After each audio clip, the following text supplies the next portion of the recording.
If you're there, we are going to be live here with the Boom Shakalaka in just a moment.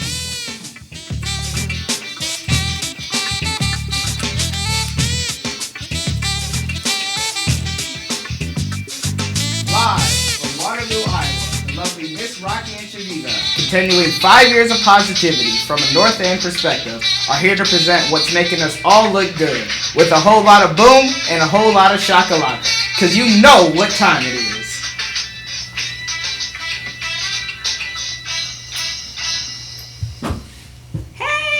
Boom Shakalaka! Hey! Oh yes, boom shakalaka, shakalaka, shakalaka. Hey, boom! Right, we got a new entrance. We wanted to walk in, you know, because we're kind of a big deal. And we're a legend in our own minds. In our How own about that? minds, right. We had to change it up for you. 5 years of positively right here on the north end of Waterloo, and we're so proud to call this our community, Shaviva. Yes, absolutely. And we're so proud to bring good news about what's going on in our community each and every Friday. That's what makes us the best show on the internet. We got the best announcer. Did you hear Nate? Hey, He's so a whole lot of sweet. boom and a whole lot of shakalaka. I tell you what. And Nate and our guest is our classmates. So Awesome. they graduated together. That's awesome. So yes, that's going to be a great thing. We've got Jorden Wallican coming up, and she is the one. Yes. You know, her mother's the goat with seafood, right? Mhm. And so now we know Jorden has really made some great strides towards her future. That's right. And oh my we're goodness. going to be talking to her in just a little bit. But first, we want to shout out to our friendly, famous, frequent viewers: Joyce Ann Phillips, Joyce Wilder, Janice Durham, Nancy Schneider Overstreet. May Ambrose, Sherelle Sanders Bell, Grace Cook Ripka, and Tony Brown. Yes, and we Yes. want to thank you so much for watching us today. And make sure that you go to our YouTube channel and like or subscribe. And that would be North End Update Boom Shakalaka. Yes. Yes, indeed. We've got a question. Yep, right off top, we have a question for you if you're interested in winning an art print. And that question is, who is the new organizer of the My Waterloo Days Parade? Right. That's right, be the first to guess. While we're live Yes. on either page, who is the new organizer of the My Waterloo Days Parade? Well, we're sitting right in the middle of Mulberry Street, Shaviva. That's right. And this parade is getting ready to start here pretty soon. So we want everybody to just chime in with that, and you win an art print Yes. by the one and only Shaviva. Aha, oh, we have comments already. Hey, Yes. We do have already one guess for the for it. So we have Tiani Carrasco. Oh, Yes. yes, Purvis. Tierney. and she says who? Purvis. Purvis. Oh. He's Yes, that's right. that is correct. Yes, Tiani. Yeah, Congratulations. Purvis is one of them guys that you can know him by his first name. You don't All even right. need to say. Don't who need he to is. say the last name. That's right. Right. So, like we said, we got a great show coming up. Who's the Jorden Wallican, the West High School valedictorian, who's earned a scholarship to Harvard in the fall, and her proud mother Dominique is accompanying her, but she won't be on the show. She's Okay. just here for support today. Okay. And for our Give It Air, we're going to be talking about stop living in the past, like we've Yeah. been talking about this month. Yep. All right, news flash too for our birthday people. Be sure to stick around for your shout out and birthday song. We'll be tuning up and doing our very best. Right. Yeah. Nate, do you know if Jorden was in the choir? Does she sing at all? She's shaking her head no. Well, you gonna sing today, baby. Oh yes. I think she's game. Okay, good. All right. We want to remind everybody our show is brought to you in part by a Waterloo Community Foundation and our sustaining collaborators, the Ferguson team and the Jesse Cosby Neighborhood Center. The Ferguson real estate team covers practically everywhere in Iowa. And so whatever is your reason why for home ownership, be sure your who is the Ferguson team. Call them for all your real estate needs at 319-900-1799.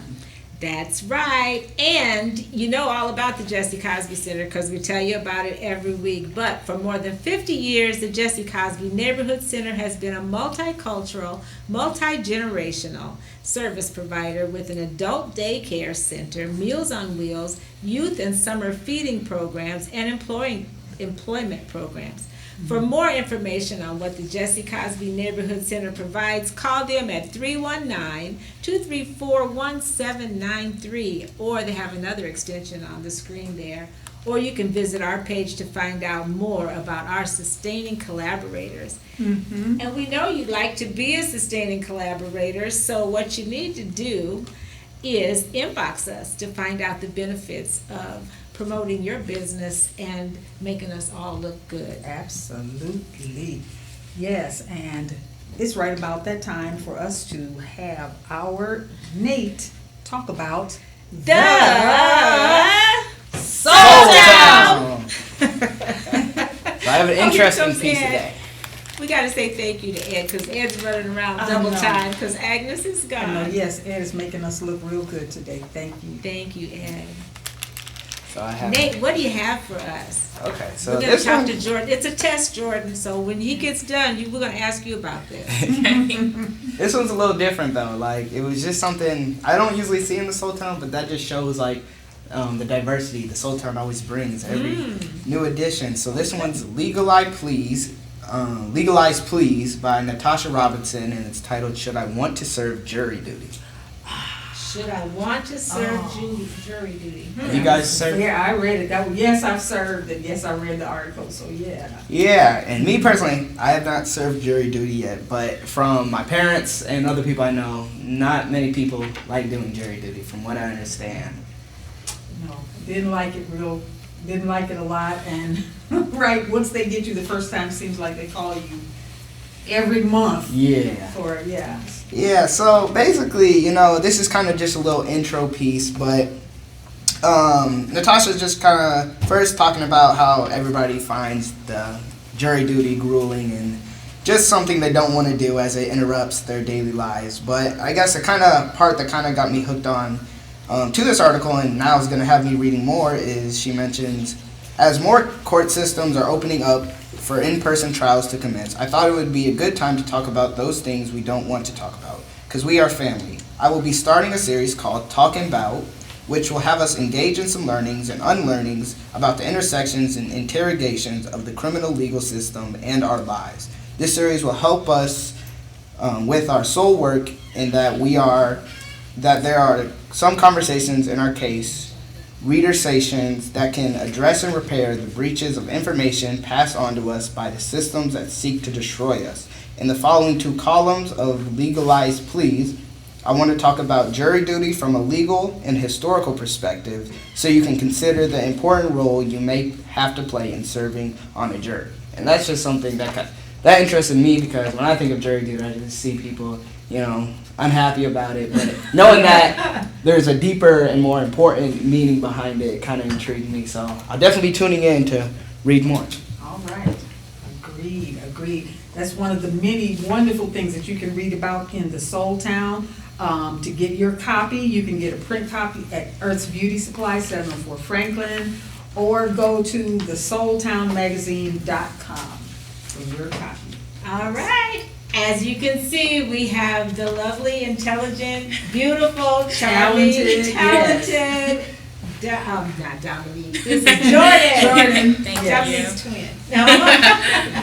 Welcome to our show. Thanks for having me. And congratulations to Thank you you. on your graduation and being the valedictorian. Thank you.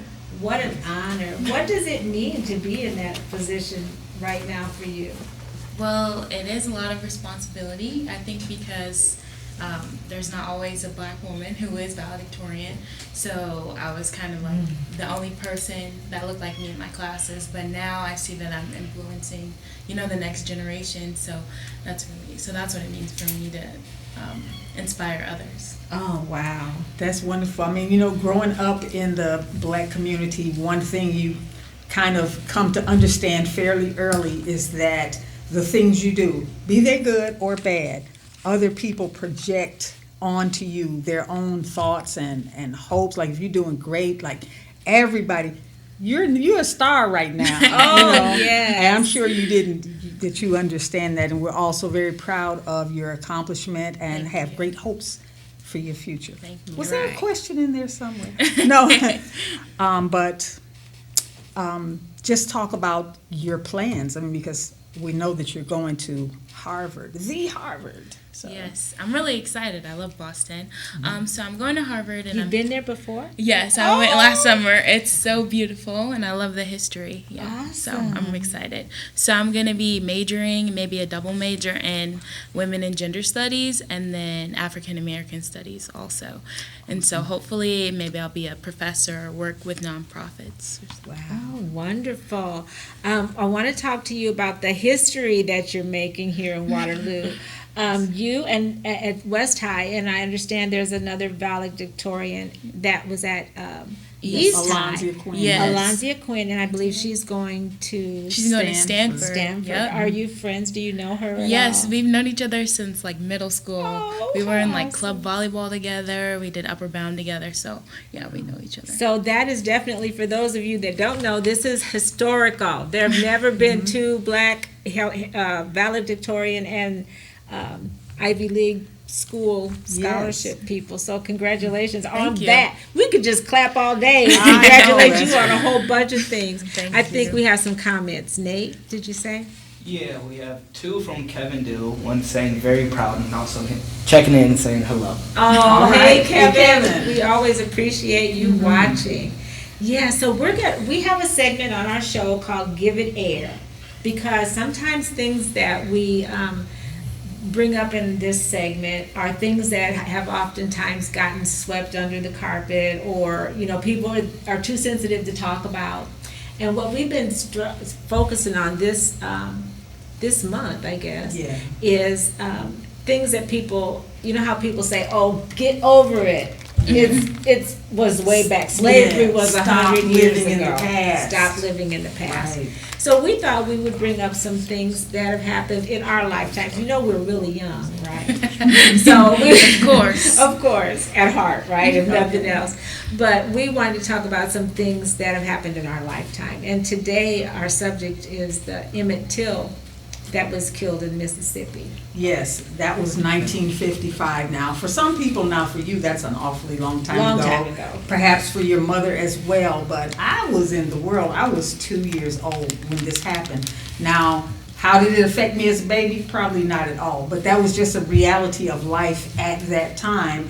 And so when things happen within someone's actual lifetime, that's not the past. Right. That's And in not the fact, past. I think it's always interesting because she's one of my best friends, and she has lived about 14 lives. And she actually, seemingly anyway, she actually has a connection with that whole situation. You actually went to the store. Yep, in two ways.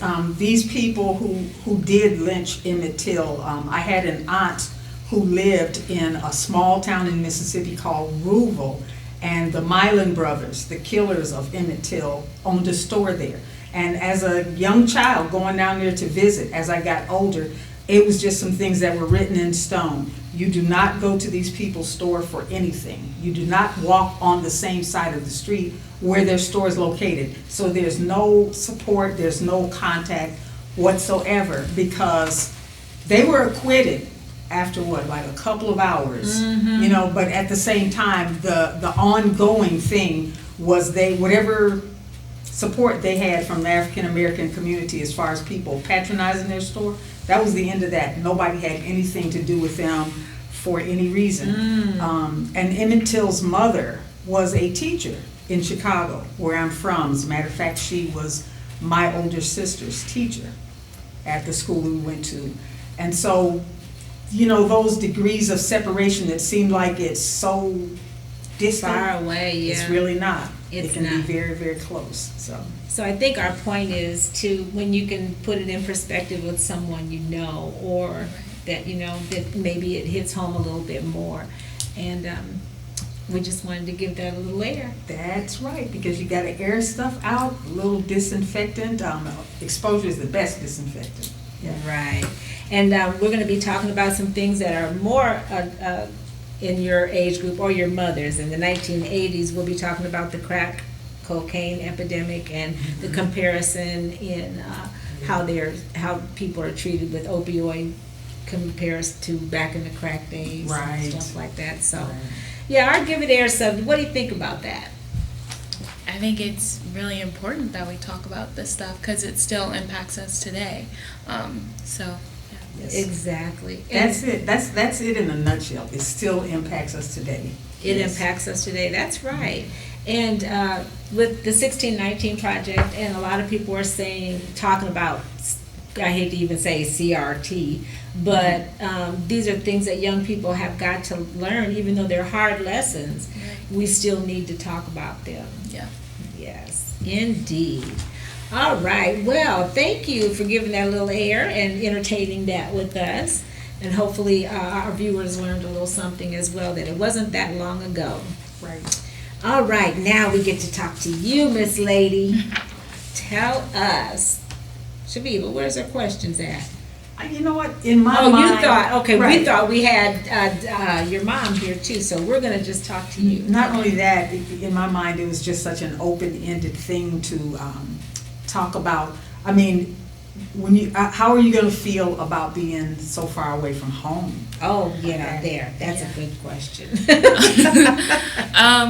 It is going to be difficult, but it's nice that I've already been to Cambridge and Massachusetts, and I already know that I really love it, and I know that the sacrifice is worth it in the end. So it will be really difficult to be away from my family, but it will be okay. I'll adjust.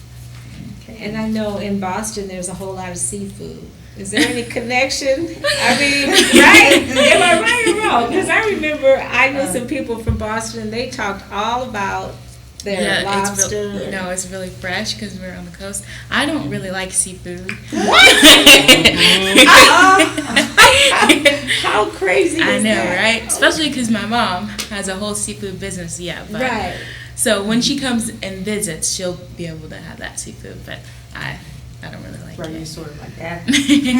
I know academics runs in your family. I see is it your aunt Vera? Somebody graduated with a theology. Yes, that was my great aunt Vera, and then my grandma also graduated with a master's too. So, yeah, lots of education in our family, higher education. And what are some of your study habits, and what can you tell other young people that may be striving to get, what did you get, like 4.0 from junior high? How did you make this? Well, it's not easy. Oh, I'm sure. It's not easy at all, but you have to set a goal and stick to it. That's really my advice. I would say set a goal for yourself and stick to it, even when it's like crazy and you're like, why am I doing this? You have to keep the end in mind, as they would say at Hoover. Yeah, so just stay focused and make sure that the decisions you're making will help you reach that goal in the end. And that's. Did you have being valedictorian as a goal, or was that an outcome of the sort of study habits and things that you set for yourself? So my goal was to see if I could be valedictorian, and then so that was from 8th grade, so before high school, and then in 9th grade when we got like our first semester grades back, I mean everybody had ones because we all had 4.0s, but I just saw that there was a possibility that I could still be one throughout high school, so I just kept trying to get a 5.0, a 4.0, and just tried to see if I could be valedictorian. And what types of subjects did you choose, and how did you choose those? Were your parents really involved in every year? You know, because I remember my kids would be like, take that, don't take that. Mm-hmm. Were they? I kind of had a vision for myself, kind of what I wanted to do and the classes I wanted to take. In 8th grade, we all had to do our 4-year plans for what we would take throughout high school. And I wanted a challenge, so I doubled up in math, and I did the hardest classes, and I took a lot of AP courses, because I was like, nobody else does it, and I just feel like, I don't know, why not challenge myself? And, some counselors were like, maybe that's not a good idea. And Oh. sometimes maybe my parents didn't really understand why.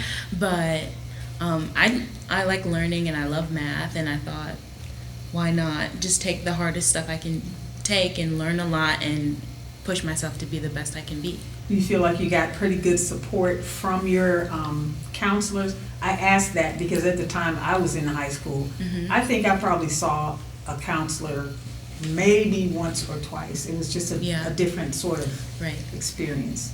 So, I think the counselors at West, if you make the effort to reach out, they're definitely going to help you. Like I said, I had a vision, so I had to reach out to. I've talked to all of the counselors, even though we're assigned one counselor. I was with all of them, and they were willing to support me through anything. Sometimes it took a little convincing for them to get on my wavelength, but after that, after they saw my potential, it was like they had my back throughout high school. okay, so now you see that you absolutely could become valedictorian. The next president. Yes, you absolutely could be accepted to Harvard, and you're Oh going to my be going. goodness. So now, what's the next step? What do you How do do you have any dream idea? bigger than that? Yeah, what plans do you have in mind for after you graduate? Well, I've seen that really anything I put my mind to, I can accomplish if I work hard enough. So I'm just excited to be in this whole new world of these just brilliant scholars. Wow. And I'm just excited to see the kind of network I can build and the kind of things that people around me will be doing that will inspire me. So I don't know exactly what the next step is, but I just hope to be surrounded by people that are awesome. That's great. Well, so far so good, right? You've been doing a great job. Thank you. And I'm sure, how was the peer pressure? I mean, at your age, I'm sure there were parties and things that you wanted to do maybe, or like you said, did you stay focused, and did you have to miss a lot of fun to be where you are? I don't think so. I have my friends, and I kind of stayed in my kind of bubble with my friends and people that were kind of in the top end of the class, and we all found our own fun. So I don't think you necessarily have to give in to peer pressure to have fun. Okay, awesome. Wow. Right. Well, that is great. And what strengths do you attribute your dedication to? I mean, is there something that's extra special that you find in yourself that you think really helped you to move forward? Would you say it was just your strength, your spirituality? I don't really know. I think it was just my curiosity to see how things would end up. Like if I could put so much work into something to see the outcome. I think a lot of people want to go to these high top schools and want to be valedictorian and do this, but they just maybe are scared and would rather protect themselves and not take the chance. And I think I'm a risk taker maybe in that way, that I was just willing to see how far I could go. Challenge. You took it as a challenge. We Yes. have comment. Yeah, we have Joyce Ann Wilder Oh, saying, Joyce. congratulations, another woman president. There you go. That's right. Yes. That's right. So move over, Kamala. Okay. Yes. Well, that is great. And your advice to young people is to just be determined and focused. Yes. And know what you want. Yeah, set a goal and stick to it. That's right. Well, you heard it here, right on North End Update. Well, thank you so much, Dominique. And now it's time for us we have the best viewers. You're not Dominique. You weren't even gonna correct me. See, that's what happens when you get to be so young, you know? You forget things. Oh, yes, and we have something for you, by the way. Thank you. Thank you. Just a little token from us to say congratulations. Thanks. And Yes, and thank you so much for coming on our show because, like I said, you represent for your family, you represent for the entire city of Waterloo. yes, you do. Yes, you do. I'm sorry, did I interrupt No, no, no. you? I just want to say that what she said, right? Thank you guys. Thank Oh, you. stop, Shamiva. I don't know, I'm being- But yeah, congratulations, and we are so Waterloo proud of you, and yeah, and your family is just a beautiful family here in town, and we just admire all of you guys. successful people, you know, that's Yes. what's up. See, you don't see this on the 6 o'clock news because That's right. their job is to talk about bad stuff. We're all about the good All stuff. about the good stuff. All right, and Yes. thank you, Joyce Ann, for watching. We love you, Joyce, and be encouraged. Now, that's somebody that can encourage you. Yes, indeed. All right, Nate, we have somebody else before we sing. Yeah, we have, and apologize if I mispronounced the middle name, but Betty Meyeran Tovar. Oh, Hi, yes, Betty. hey, Betty. Yes, our friend Betty. And she said, this young lady is an admirable role model for young people of Waterloo. Oh, Yes. wow. Thank See, you. they trying to make us cry. Yes. Yeah, we are so proud of you. Thank you. We can say that all day long, but we got these birthday people, see. Mhm. And we have the best birthday people. God, we got a lot of them We this do, time. we got don't a we? dozen. Yeah. Yeah. Okay, so would you like to read some of the birthday people Sure. names? Sure. We can start right here. Okay. Kevin, Emily, Kiana Levy, Xavion Harris, Dusky Steele, Dusky. Yeah. Marshondis Robinson, Marshondis. Bruce Gardner, Yay, All Bruce. Yep, we got Wendy Nat Bowman, All right. Laura Lipsy, Mikael Pollard, Michelle T. Meyer, Niall B., that B is for Bert, All right. and Laura Hoy. And Laura Yes. Hoy. Happy birthday, all of our birthday people, the best birthday people ever. The Yes. best. And when is your birthday? in August 5th. August Oh, 5th. okay. Okay, great. Well, we like to sing a song. You know the Stevie Wonder version, right? Yes. And somebody told me once when I was about your age, yesterday, that I could sing. And so I kind of thought I could. I'm sure you would agree Couldn't fit more perfectly that I have a little party. on the day you came to be. Happy birthday to ya. Happy birthday to ya. Happy birthday, happy birthday to ya. Happy birthday to ya. Happy birthday. All right, we did it. Right? We did it again. We did it again. And all the offices upstairs know it's getting close to the time they can go home now because they probably hear us. They hear us every say, Friday. yeah, happy birthday, so it's quitting time. Yes. Well, Shaviva, we pulled it off. A whole hour we've been here today, which is way No. different for us. Yes, it is, but it was fun and it seemed like it flew by. And thank you so much because you're just really very inspirational, and I just love it when young people are very open and expressive. Thank you. Thank you for having me. Oh, you're so Thank you. welcome. Thank you for being here. And it's just a joy to meet you. Well, Thank you. I'm a Me too. groupie. So I'll be I won't be stalking you, but I'll be watching you from afar. I'll ask your There we mom in between times, in between seafood orders, right? All right. Well, everybody, thank you so much for joining us. Nate, thank you so much for putting up with all the stuff we put you through. Oh, it's no worries. I love being here and I love doing this. Oh, Okay. right. And it shows. See, and he always knows just the right thing to say. Yes, he's so cool. Yeah. All right, and we want to encourage our viewers until next time to keep doing more of what makes you awesome, like Nate, Yes. Jordan, No. Jorden. Dominique, And Dominique too. and Dominique too. That's right. Why? Because Because it makes us all look good. Thanks for watching. See you next time.